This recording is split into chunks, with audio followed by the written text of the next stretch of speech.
Ya, oke. Selamat datang kembali di videonya aku aktor ya.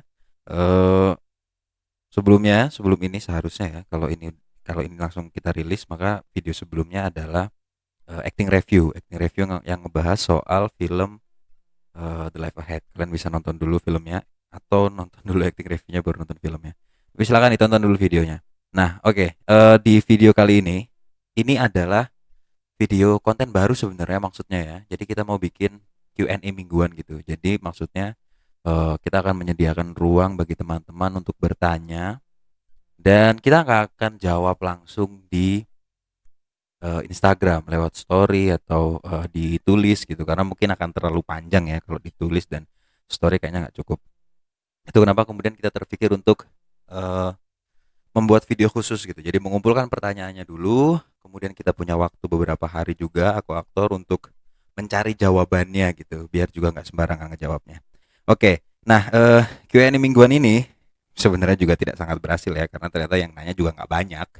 Yang nanya itu cuma ada 3 orang kali ya, tapi ada satu orang yang pertanyaan cukup banyak dan kami pikir, wah sebenarnya pada akhirnya kami berpikir ya berapapun yang bertanya itu yang akan kami jawab. Oke, kita akan langsung aja ke pertanyaan yang pertama ya. Nanti kita akan munculin di layar tuh pertanyaan yang pertama tuh dari siapa. Oke, jadi pertanyaan yang pertama itu dari @fahroy_drg. Doi nanya, kalau acting tanpa dialog atau silent act emang lebih susah ya? Padahal nggak ada skripnya tapi menang award. Ini pertanyaannya menarik ya. Banyak orang yang berpikir bahwa acting itu soal dialog.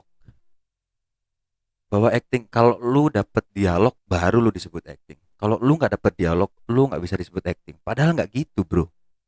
Mau lu dialog, mau lu nggak dialog, itu tetap disebut acting. Dan iya jelas silent act lebih sulit.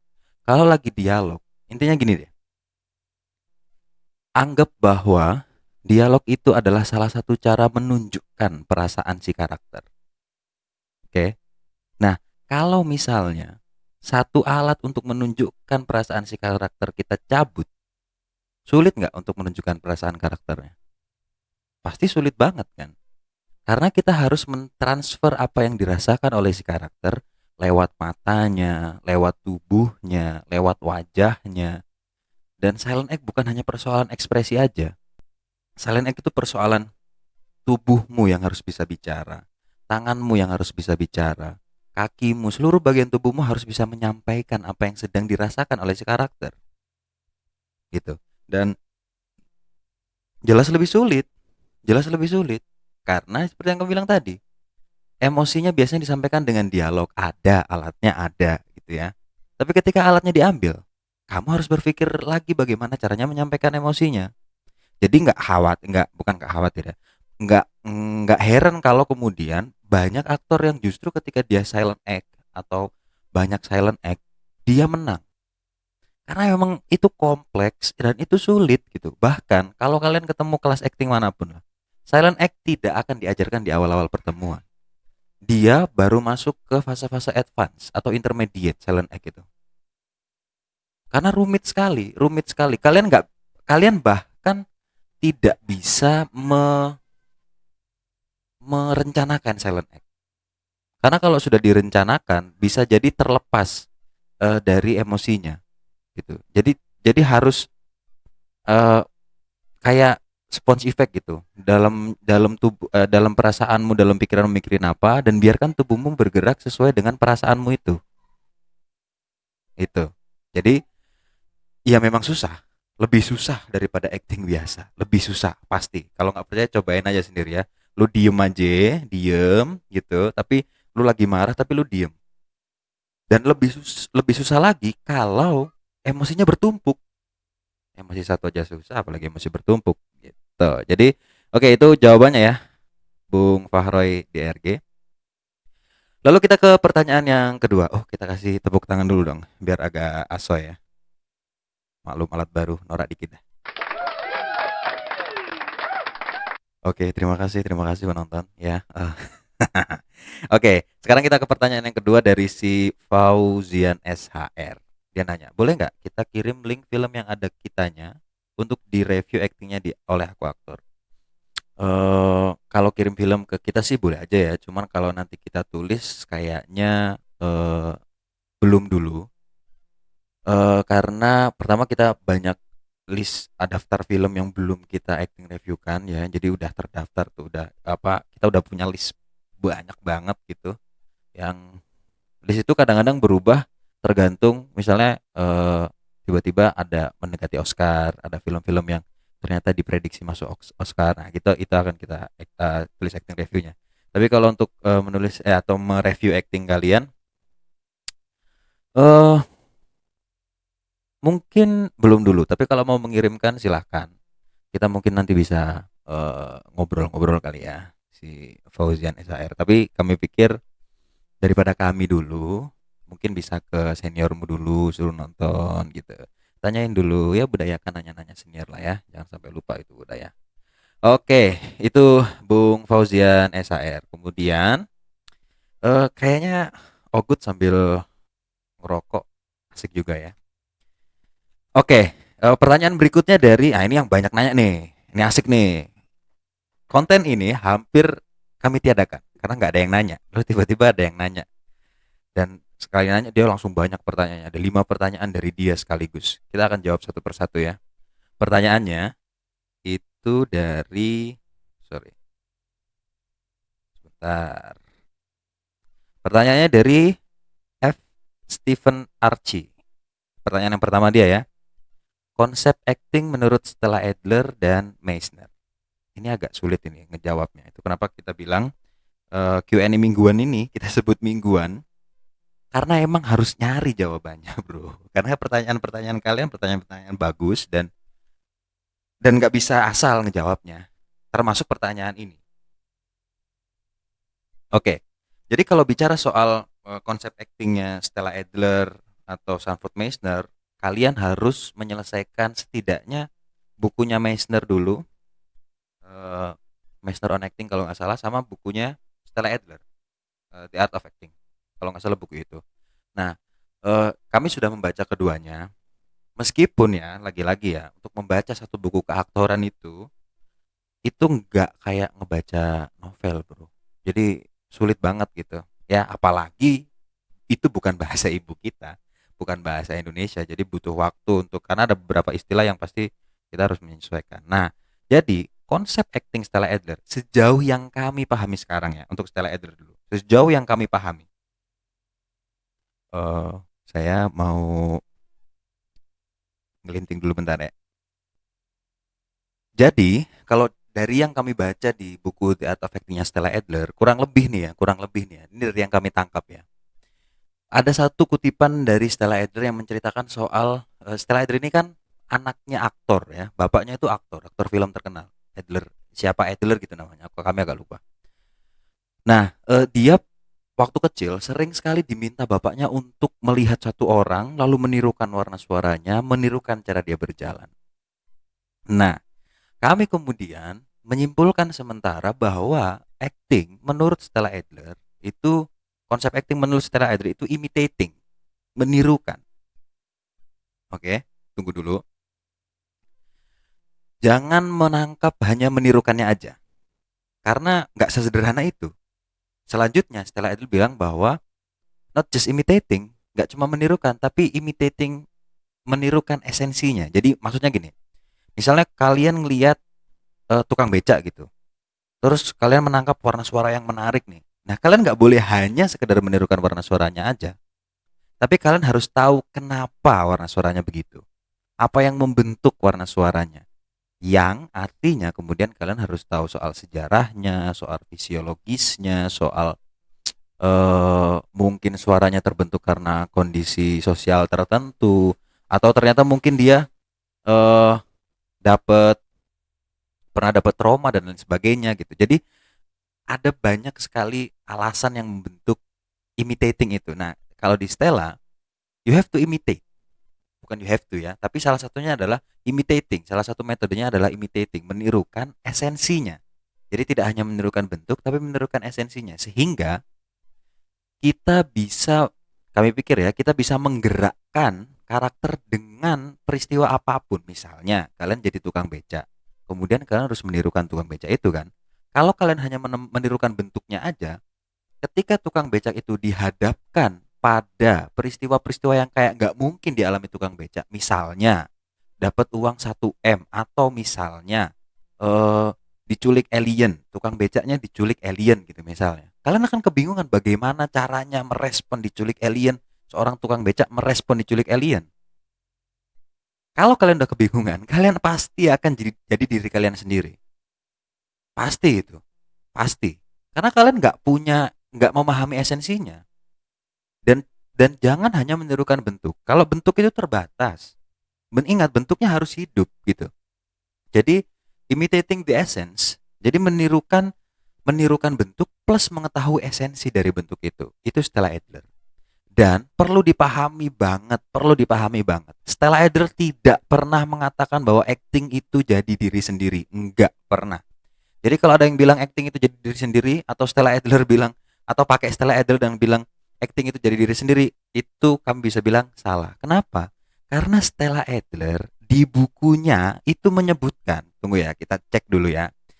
Ogut bacain nih, langsung Ogut bacain kutipannya dari si Stella Adler soal kita tidak seharusnya menirukan, atau sorry, kita tidak seharusnya menjadi diri kita sendiri ketika kita lagi acting. Nih. Ya. Jadi di halaman 144 di class 14 disebutkan sama Stella, dia bilang gini. That's not acting. Acting is only when you refuse to use yourself as the character. Ya, garis bawah ya. Acting itu hanya ketika kamu menolak menggunakan dirimu sendiri sebagai karakter.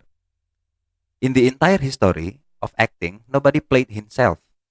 There is no such thing in the history of acting as Henry Irving playing Mr. Irving. Outside the theater is perhaps another matter, but inside never. They all played character. Oke. Okay? Halaman 144. Kalau kalian punya bukunya, baca tuh bukunya. Ya.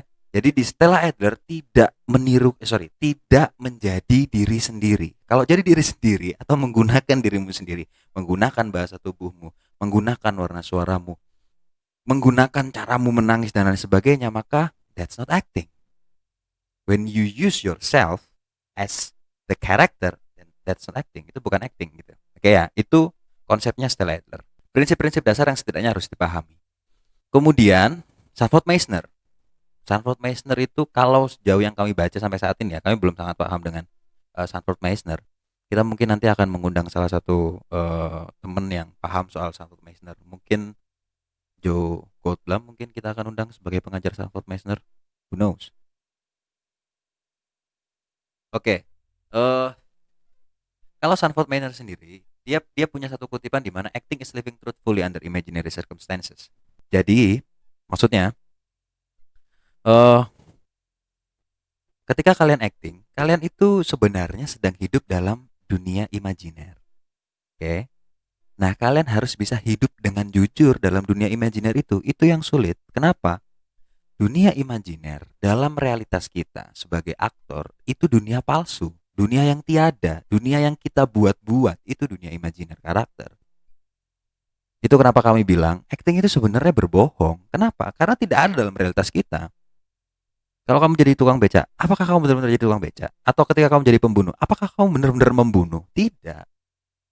Itu dunia imajiner karakter yang harus kamu jalani dengan jujur, living truthfully. Itu prinsip dasar dari Sanford Meisner yang sampai sekarang masih kami pegang dalam setiap pengajaran kelas dan juga dalam setiap permainan yang kalau misalnya kami lagi dapat job main film gitu, nah, kita akan menggunakan prinsip itu, living truthfully under imaginary circumstances. Oke, jadi itu jawaban sementara ya untuk konsep acting menurut Stella Adler dan Sanford Meisner, Stephen Archie. Mungkin nanti kita akan menemukan hal-hal baru ya. Tentu kami akan selalu bilang bahwa ini jawaban sementara karena ya kalau kita beneran nyari ya pasti sementara dong. Pertanyaan berikutnya nih, masih dari Stephen Archie juga. Apakah setiap shot aktor harus selalu blocking agar gestur atau cerita terbaca dengan jelas? Kalau di panggung iya. Sesuai kebutuhan sebenarnya, sesuai kebutuhan. Kalau panggung kan hukum panggung itu yang berusaha untuk tidak membelakangi penonton. Tapi kalau memang aktornya atau tokohnya harus membelakangi penonton, ya kamu akan membelakangi penonton. Tapi itu yang justru sulit karena kemudian seperti yang kamu bilang, kalau membelakangi penonton berarti yang kelihatan cuma punggungmu sama pantatmu, ya kan? Nah, maka kamu harus bisa menyampaikan segala macam emosi yang terjadi padamu lewat punggung dan pantat gitu. Gimana caranya? Susah kan? Nah, makanya itu blocking harus sebisa mungkin harus kelihatan kalau di panggung. Di kamera pun begitu. Kalau kamera kan sebenarnya menggunakan mata kamera ya. Jadi eh, tetap harus kelihatan tergantung shotnya nanti. Shotnya gimana? Apakah ini medium shot, master, close up atau gimana gitu. Dan kalian harus memahami itu. Jadi misalnya lagi shot eh, master nih ya, maka kalian harus seluruhnya bermain. Ketika close up gitu misalnya, nah kalian bisa memusatkan energinya di bagian-bagian tubuh tertentu. Oke, kemudian ada pertanyaan berikutnya juga dari Stephen Archie ya. Ketika sudah masuk ke dalam karakter atau tokoh, apakah saat itu aktor tidak sadar dengan dirinya sendiri? Kalau kayak gitu namanya trans atau kesurupan. Kalau kesurupan, habis lu main, selesai main, lu nggak tahu kenapa lu bisa main bagus. Dan lu nggak akan pernah bisa mengulanginya 2 kali. Kecuali bahwa kamu adalah seorang ahli klinik yang bisa memanggil roh setiap tokoh yang akan kamu mainkan. Jadi tidak, ketika kamu jadi aktor, ketika kamu jadi tokoh gitu ya, ada prosentase. Kalau ada beberapa orang yang menyebutnya 50-50. Tapi kami lebih sepakat 90-10. Artinya 90% karakter, 10%-nya aktor. Dan sifat 10% itu hanya sebagai eagle view. Jadi yang nonton dari atas gitu, ngelihat gitu. Ngelihat nih karakter ini jalan di route-nya yang bener nggak nih, di path yang bener nggak nih. Kalau ternyata enggak, ya lu harus turun karena eagle view lu harus turun. Lu berlebihan nih, ini nggak ada di koridor karakter, balik lagi. Nah, kamu harus menciptakan koridor karaktermu dulu. Itu yang paling penting. Iya, jadi eh, aktor harus tetap sadar dengan dirinya, harus, tapi tidak boleh terlalu sadar. Kalau terlalu sadar, yang terjadi adalah kamu jadi dirimu sendiri atau kamu akan mengkoreksi permainanmu. Dan ingat, di detik kamu mengkoreksi permainanmu, kami yakin dengan sangat-sangat amat yakin kamu akan bermain jelek ketika kamu mengkoreksi permainanmu sendiri. Oke ya, itu ya. Dan kemudian pertanyaan berikutnya nih dari Stephen Archie juga. Apakah harus pentas di teater? Oke, tunggu lampu ogut mati. Nggak apa-apa lah ya. Oke, apakah harus pentas di teater, stage acting, agar bisa dapat peran di layar atau screen acting? Apakah harus agar bisa dapat ya? Pertanyaannya agar bisa dapat. Enggak juga kalau kita di Indonesia. Enggak juga. Karena ada banyak sekali aktor yang tidak berangkat dari teater. Aktor film yang tidak berangkat dari teater tuh banyak sekali. Jadi, kalau mau dapat peran di film ya kalian harus casting, kalian harus mendekatkan diri ke orang-orang film gitu, kalian harus ikut-ikut casting, ikut kelas atau kelas yang dekat sama atau yang kelas yang punya link atau ya tergantung ke tujuan kalian ikut kelas itu apakah mau belajar atau memang mau nyari link gitu. Tapi kalau saran kami ya kalau kelas ya belajar aja. Di luar itu ya kalian ikut casting untuk bisa dapat kesempatan. Kalau di Indonesia, kalau di barat ada beberapa aktor yang memang dilihat dari permainan dia di panggung dulu. Jadi sutradara ngelihat dia di panggung terpukau kemudian ngajak dia main film. Ada banyak kasusnya. Kayak misalnya siapa sih cewek yang main di Les Miserables tuh yang jadi yang mencintai si Eddie Redmayne kalau nggak salah. Cuman Eddie Redmayne-nya mencintai Amanda Seyfried, cewek ketiganya tuh loh. Siapa sih namanya? Antar gua indah ya. Gua kasih tahu fotonya. Nah, dia itu diajak main Les Miserables karena si sutradara itu sudah menonton dia pentas Les Miserables juga, sehingga dia diajak, terpukau dan akhirnya dia diajak gitu. Kalau di barat begitu, kalau di barat memang selalu hampir semuanya selalu berangkat dari teater. Dan kalau kami bilang gini, kalau kami bisa sarankan, ketika kalian mau belajar acting, mulai dari panggung dulu, mulai dari teater dulu. Kenapa? Pertama, film itu mulanya dari teater. Cek deh, yang muncul pertama itu teater. Bahkan eh gini, film muncul tahun berapa sih? Pertama juga film bisu kan? Itu tahun berapa? Abad ke-18-an lah ya, sekitar itu. teater itu muncul dari 2000 tahun sebelum Masehi kalau nggak salah. Di Mesir dulu. Sebelum di teaternya Yunani ya. Bentuk pertunjukan awalnya ada di Mesir yang tercatat dalam sejarah. Kemudian di kemudian di Yunani. Nah, itu kenapa namanya teater. Itu asal katanya dari teatron. Teatron itu tempat, sebenarnya teater itu tempat menonton pertunjukan. Itu teater namanya. Cuma di kita diserap kemudian jadi salah satu bentuk kesenian. Nah, kami rasa ketika kalian mau belajar acting, mulai dari panggung. Karena di panggung kalian akan holistik belajarnya, keseluruhan belajarnya. Tinggal nanti, dan ketika kalian belajar di panggung, belajar teater di panggung, kalian akan ngedapetin apa ya? Acting-acting yang besar gitu. Bagaimana cara mengolah energi dengan besar, menguasai ruang yang besar, proyeksi-proyeksi besar. Kurang lebih kalian akan belajar itu.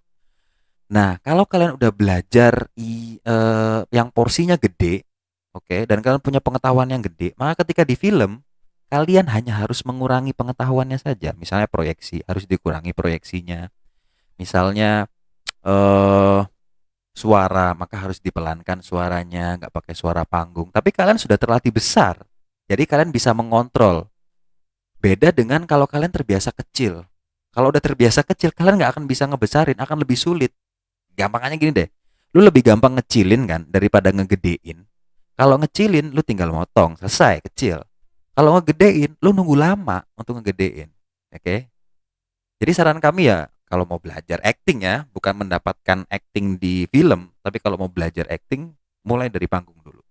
Dan pertanyaan terakhir untuk Q&A pada hari ini, ya, Q&A mingguan ini, yang mungkin ini konten pertama dan satu-satunya dan yang terakhir ya, nggak tahu nanti kita akan coba buka Q&A lagi apakah akan ada banyak yang bertanya.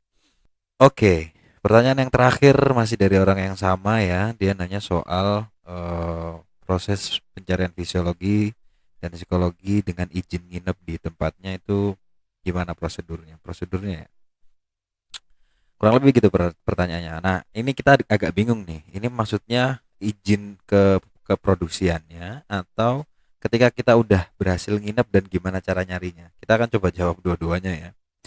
Jadi kalau dari produksinya sendiri tentu harus ada kesepakatan antara si aktor dan si empunya produksi. Biasanya itu tercantum di klausul kontrak seharusnya. Dan biasanya ada beberapa produksi yang menyediakan tempat. Ada beberapa produksi yang menyediakan tempat dan menyediakan fasilitas untuk mencari karakter. Ada beberapa, kalau di Indonesia ini beberapa, tidak semua. Terus itu dari produksinya.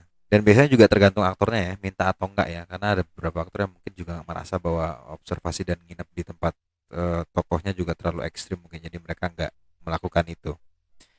Nah, kemudian tunggu kita benarkan sedikit dulu. Iya. Kalau itu secara produksi, kalau kemudian secara praktek aktornya, ketika dia udah ada di tempatnya, udah berhasil nginep di sana dan kemudian berusaha untuk mencari fisiologis atau psikologis karakternya, tentu harus melalui fase analisis dulu ya. Jadi sebelum observasi, sebelum nginep di sana harus melalui fase analisis terlebih dahulu. Kalian menemukan data-datanya, kemudian terjun. Jadi ketika kalian nginep di tempat itu, misalnya itu sebuah rumah gitu atau sebuah perkampungan gitu ya, maka kalian ketika sudah mendapatkan data dari karakter itu yang ada di naskah, ketika kalian nginep, kalian bisa mencari ejawanta atau perwujudan yang tepat yang sesuai dengan karakter kalian gitu. Karena kalian udah punya data, jadi kalian nggak ngawur gitu. Nah, tujuannya itu ya. Maksudku ketika mau menemukan fisiologis, psikologisnya atau sosiologisnya, bisa bisa melakukan itu. Kalau kemudian nginep adalah sebagai upaya untuk eh, memberikan pengalaman pada tubuhmu dan ingatanmu, maka harus disadari bahwa kamu sedang memberikan pengalaman pada si karakter, sedang mendekatkan diri pada pengalaman karakter. Ya, otomatis kamu harus melakukan segala kegiatan si karakter di tempat itu, di tempat si karakter tinggal gitu loh. Misal, karaktermu tinggal di tengah hutan gitu. Maka ketika kamu di tengah hutan ya kamu jangan bawa HP karena mungkin karaktermu nggak bawa HP. Ya jangan main HP, ya kamu bertahan hiduplah di tengah hutan dengan cara si karakter. Sebagai contoh kasusnya Daniel Day-Lewis ketika dia main The Last Mohican, di mana dia 3 bulan kalau nggak salah hidup di hutan dengan hanya bermodalkan satu pisau dan beberapa alat gitu. Dia berusaha membangun tempat tinggal, shelter, berusaha untuk bertahan hidup tanpa makanan apapun, bener-bener cuma modal pisau doang kalau nggak salah, kalau kami nggak salah ingat. Nah, itu kenapa dia lakukan itu? Karena karakternya hidup dengan cara itu. Dia harus belajar untuk hidup dengan cara itu. Dia harus membiasakan diri untuk hidup dengan cara itu. Hanya saja sebelum observasi, ingat, sebelum observasi, proses analisa karakter lewat naskah harus setidaknya sudah 80%, 70% atau 80% selesai. Artinya, kalian kesulitan lagi untuk mendapatkan pertanyaan kenapa. Kalau masih mendapatkan pertanyaan kenapa, berarti mungkin masih masih belum ya. Kalau udah kesulitan banget mendapatkan pertanyaan kenapa, terjunlah observasi, terjunlah nginep untuk mencari fisiologis, untuk melengkapi fisiologis, psikologis atau sosiologis si karakter. Jadi kira-kira begitu jawabannya, Archie. Oke ya. Terima kasih, itu tadi pertanyaan terakhir dan itu tadi Q&A mingguan pada hari ini ya. Kita mungkin akan membuat lagi Q&A mingguan eh, seperti ini kalau ada respon yang cukup baik. Nanti kita akan coba buka lagi pertanyaannya. Eh, apakah kalian nanti akan cukup tertarik untuk bertanya lagi? Dan terima kasih untuk teman-teman yang sudah bertanya sehingga kita nggak lagi tidak gagal atau tidak tetap tetap jadi bikin video Q&A ini. Oke ya. Terima kasih teman-teman. Sampai ketemu di video Q&A berikutnya kalau ada, atau bertemu di video-video aku aktor yang lain. Jangan lupa like, share, subscribe dan juga nyalain notifikasinya biar nggak terlambat untuk mendapatkan informasi-informasi terbaru tentang seni peran. Terima kasih. Sampai ketemu di video berikutnya. Viva Aktor.